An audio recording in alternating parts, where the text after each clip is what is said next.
প্রতিদিন সকালে online media খুললে ঢাকাবাসী একটি সংবাদ দেখতে পায়, আজ বায়ু দূষণের শীর্ষে ঢাকা। পরিস্থিতি এত ভয়াবহ যে 2023 সালে বিশ্বে বায়ু দূষণের তালিকায় শীর্ষে ছিল বাংলাদেশ। বিশ্ব স্বাস্থ্য সংস্থা WHO স্ট্যান্ডার্ড অনুযায়ী 15 গুণ বেশি দূষণ উপাদান পাওয়া যাচ্ছে ঢাকার বাতাসে। ঢাকা পিছিয়ে নেই শব্দ দূষণে। 2022 সালে UNEP রিপোর্ট অনুযায়ী শব্দ দূষণেও শীর্ষস্থানে আছে ঢাকা। বর্তমানে দিনে কমপক্ষে 14 থেকে 15 ঘন্টা পর্যন্ত শনি হচ্ছে অনেক বেশি মাত্রাতে শব্দ দূষণ হচ্ছে ঢাকায়।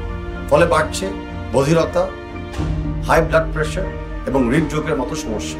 এত চিন্তায় অস্থির নগরবাসী স্বস্তি পাচ্ছে না পানি খেয়ে। ওয়াসার সরবরাহ করা পানিতে পাওয়া যাচ্ছে ক্যান্সারের উপাদান। প্রতি বছর বাড়তে থাকা পানিবাহিত রোগ প্রমাণ করছে দামে বেশি হলেও ওয়াসার পানি মানে কতটা নিম্ন।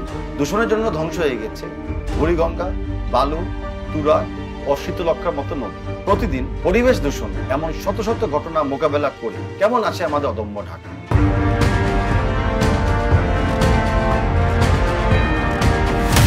বায়ু দূষণ নিয়ে ওয়ার্ল্ড ব্যাংকের একটি রিসার্চ বলছে যে প্রতি বছর বাংলাদেশে 80,000-এর চেয়ে বেশি মানুষ মারা যাচ্ছে দূষিত বাতাসের কারণে। এছাড়া এই দূষিত বায়ুর কারণে মানুষের মাঝে বাড়ছে বিষণ্ণতা। আর্থিক হিসাবে যার ক্ষতির পরিমাণ হলো বাংলাদেশের GDP-র 1/4 করোনার কারণে 2020 সালে বন্ধ ছিল দেশের প্রায় সমস্ত কর্মকাণ্ড। এই একটি বছর বাদ দিলে 2016 থেকে আজ পর্যন্ত দেখা যাচ্ছে যে প্রতি বছরে বাড়ছে ঢাকাতে বায়ু দূষণের পরিমাণ। চিকিৎসকরা বলছে দীর্ঘমেয়াদী বায়ু দূষণের কারণে ঢাকায় দিন দিন মানুষের আয়ু কমছে। হাসপাতালগুলোতে বেড়েছে রোগীর পরিমাণ।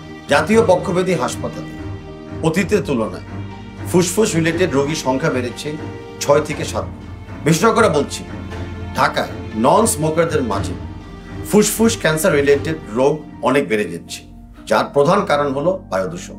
সবচেয়ে সংখ্যার বিষয় হলো ঢাকার এই তীব্র বায়ু দূষণ সমস্যায় ফেলছে আমাদের ভবিষ্যৎ প্রজন্মকে। চিকিৎসকদের মতে ঢাকার এই তীব্র বায়ু দূষণ সবচেয়ে ক্ষতিকর হলো প্রেগনেন্ট মাদার এবং নিউবর্ন চিলড্রেনদের জন্য। বিশেষ করে শিশুদের উপর নেতিবাচক প্রভাবটি সবচেয়ে বেশি। শ্বাস প্রশ্বাস জড়িত রোগ ছাড়াও দূষিত বাতাসে থাকা হেভি মেটাল একজনের লিভার, কিডনি এবং শিশুদের ব্রেনকেও এফেক্ট করে। ঢাকার দীর্ঘমেয়াদী তীব্র বায়ু দূষণের 3টি কারণ রয়েছে। 1, ঢাকার আশেপাশে ইটভাটা। 2, পুরনো ইঞ্জিন এবং নিম্নমানের ডিজেলের গাড়ির কালো ধোঁয়া। 3, অবকাঠামো নির্মাণের ধুলা। এর মধ্যে যানজট এবং নির্মাণাধীন প্রকল্পের কারণে যে বায়ু দূষণগুলি হয় তা বিশ্ব স্বাস্থ্য সংস্থা WHO স্ট্যান্ডার্ডের চেয়ে 150% বেশি। আর ইট ভাটার কারণে যে দূষণ হয় তা 136% চেয়েও বেশি। কারণ যখন জানা তখন প্রশ্ন উঠে এইসব রোধ করতে কি কি পদক্ষেপ নেওয়া হচ্ছে।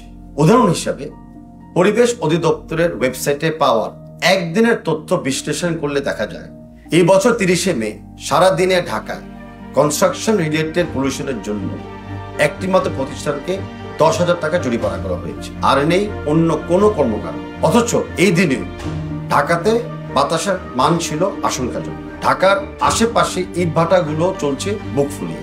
শহর থেকে একটু বের হলে দেখা যায় চিমনি থেকে বের হওয়া বিষাক্ত ধোঁয়ার সাথে।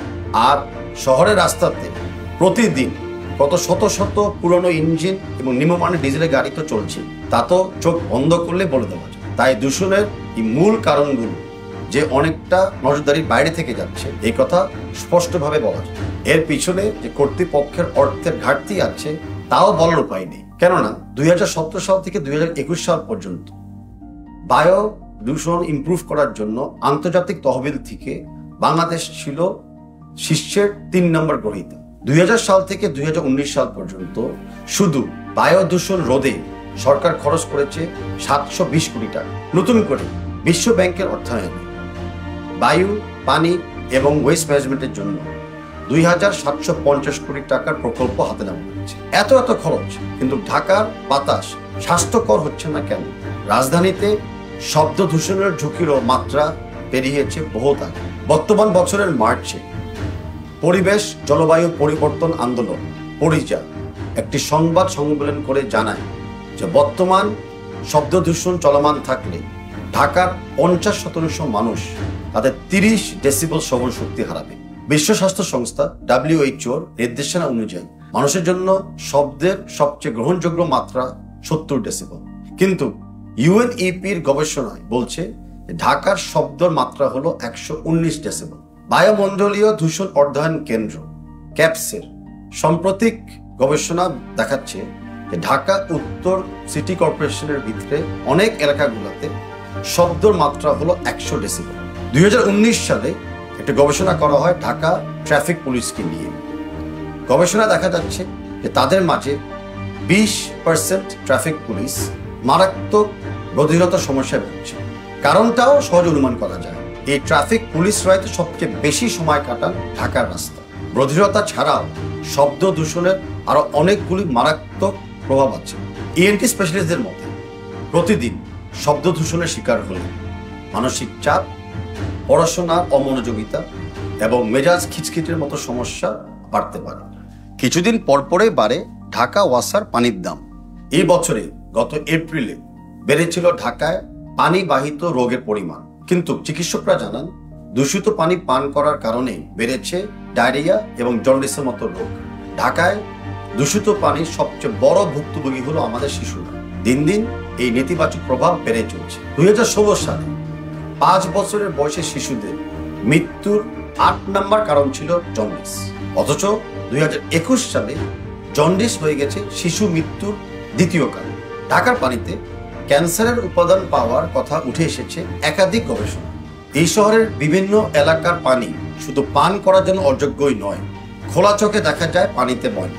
দূষণ শুধু খাবার পানির মধ্যে আটকিয়ে নেই, ঢাকার আশেপাশের নদীগুলো দূষণের কারণে হারিয়েছে জীবন, নষ্ট হয়েছে নদীর জীব বৈচিত্র্য।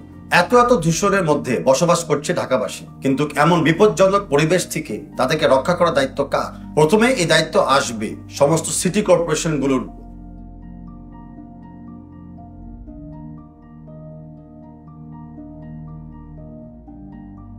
দূষণ বন্ধে প্রধান সমন্বয়ক হিসেবে সিটি কর্পোরেশনকে দায়িত্ব নিতে হবে। তাদের জন্য কাজটা কঠিন না।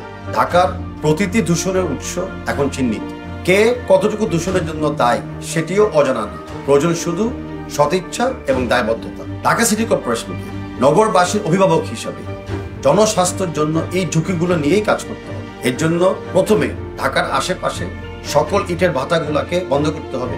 ঢাকার আশপাশ থেকে কত দূরত্ব বজায় রেখে ইটের ভাটা থাকতে পারবে তা বিভিন্ন বিশেষজ্ঞের সাথে পরামর্শ নিয়ে নীতিমালা তৈরি করতে হবে।